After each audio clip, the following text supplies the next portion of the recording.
Serment, ordre, pardon et espoir pour l'avenir. Les caractères gravés dans un document nous parlent à travers les âges.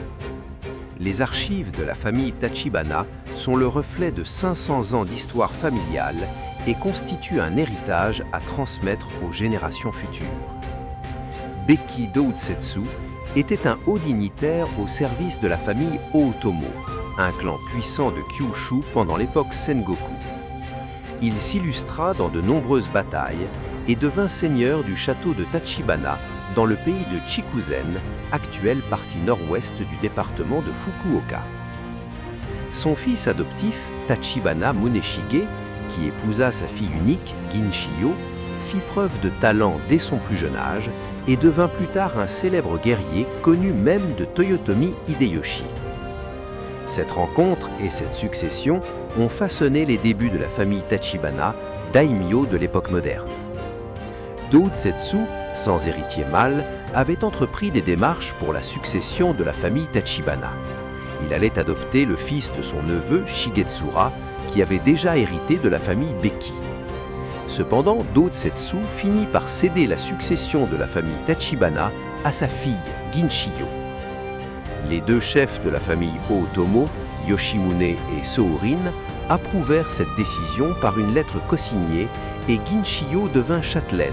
C'était 6 ans avant que Muneshige ne soit accueilli comme gendre. Le château de Tachibana dans le pays de Chikuzen, défendu par Muneshige, fut assiégé par l'armée des Shimazu. Celle-ci remonta vers le nord dans le but d'unifier le Kyūshū et exigea la reddition du château. Muneshige refusa la reddition, arguant que le château de Tachibana était à l'origine de son patronyme. Il annonça également à l'adversaire que les renforts des Moori étaient proches et que, sur ordre de Hideyoshi, une grande quantité d'armes à feu avait été acheminée sur place. L'armée des Shimazu leva alors son siège et commença à se retirer. Muneshige profita alors de l'occasion pour prendre d'assaut le château de Takatori, défendu par les Hoshino, alliés des Shimazu, et le fit tomber après une bataille acharnée. Hideyoshi, entendant parler des exploits de Muneshige lors de cette bataille, le qualifia de meilleur guerrier du Kyūshū.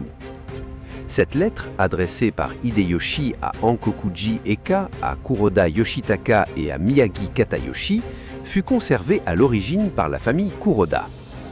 Au début de l'époque d'Edo, 1603-1867, la famille Tachibana a sollicité auprès de la famille Kuroda la cession de ce document. Pour la famille Tachibana, il représentait sûrement un honneur considérable.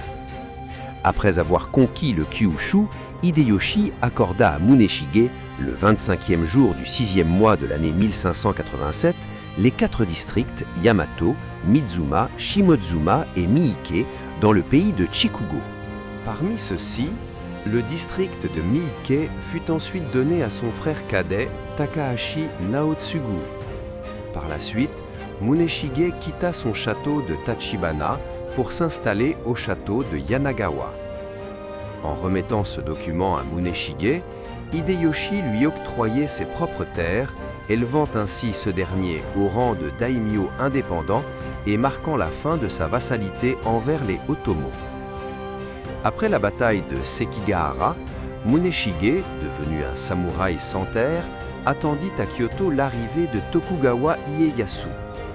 Il écrivit alors cette lettre à Tachibana Kenga, un de ses importants vassaux, dans laquelle il faisait part de l'accueil chaleureux que lui avait réservé Ieyasu et indiquait que son sort serait décidé lors du voyage de ce dernier à Kyoto. Cependant, ses espoirs restèrent vains et, sans qu'aucune conclusion ne soit tirée sur la situation de Muneshige, sa vie d'errance se poursuivit jusqu'en 1606. 20 ans après avoir été destitué, Muneshige réussit miraculeusement à retrouver son ancien statut de daimyo de Yanagawa et passa ses dernières années à jouir de la confiance de Tokugawa Hidetada et Iemitsu, les 2e et 3e shoguns. Il s'agit d'une lettre adressée par Muneshige, qui a pris le nom de Risai après sa retraite, à Tadashige, son neveu et fils adoptif. La lettre rapporte que la veille de sa rédaction, le shogun Tokugawa Iemitsu s'était rendu à la résidence secondaire de Sakai Tadakatsu et que Muneshige l'avait accompagné. À ce moment-là, Munenori reçut, à cause du froid, un couvre-chef de la part d'Iemitsu et fut autorisé à le porter en sa présence. Comme l'indique la phrase « Cela n'était jamais arrivé jusqu'à présent », on peut deviner la faveur dont il jouissait à travers l'autorisation de porter un couvre-chef devant le shogun. Le musée d'archives historiques de Yanagawa conserve et étudie ces documents afin d'en transmettre la valeur aux générations futures. En outre, les archives historiques du domaine de Yanagawa contiennent de nombreuses notes journalières et documents relatifs à la partie du château où résidaient les femmes et l'entourage des chefs du domaine. Cela permet de découvrir le quotidien de la famille des seigneurs. 橘家文書は柳川藩10万9600石と藩主でありました橘家に伝わった室町時代から明治時代に至るまでの古文書で約1万4600通に及ぶ非常に大規模な古文書群です。10万石規模の大名家の典型的な文書として質そして量ともに優れておりまして近世の大名家を研究する上で一つの基準となる重要な資料というふうに評価されております。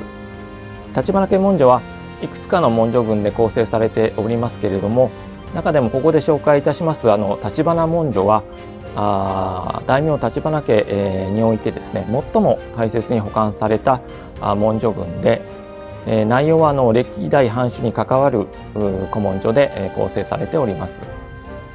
橘家はもともと戦国大名大友氏の家臣として活動しておりましたがその後豊臣秀吉によって橘宗茂が大名に取り立てられております。こういった背景からですね戦国時代に大名大友氏から別記同説に宛てた手紙などが残っておりますし特に豊臣秀吉から宗茂に宛てた書状そして刀狩り令や海賊長辞令など秀吉が発給した文書というのは他の大名家の文書と比べても非常に多く残っております。このほか柳川藩政資料などには藩の奥向きに関する日記であるとか記録が豊富に残っておりましてこういったものから藩主家の日常などを伺い知ることができます。En outre, les archives historiques du domaine de Yanagawa contiennent de nombreuses notes journalières et documents relatifs à la partie du château où résidaient les femmes et l'entourage des chefs du domaine. Cela permet de découvrir le quotidien de la famille des seigneurs.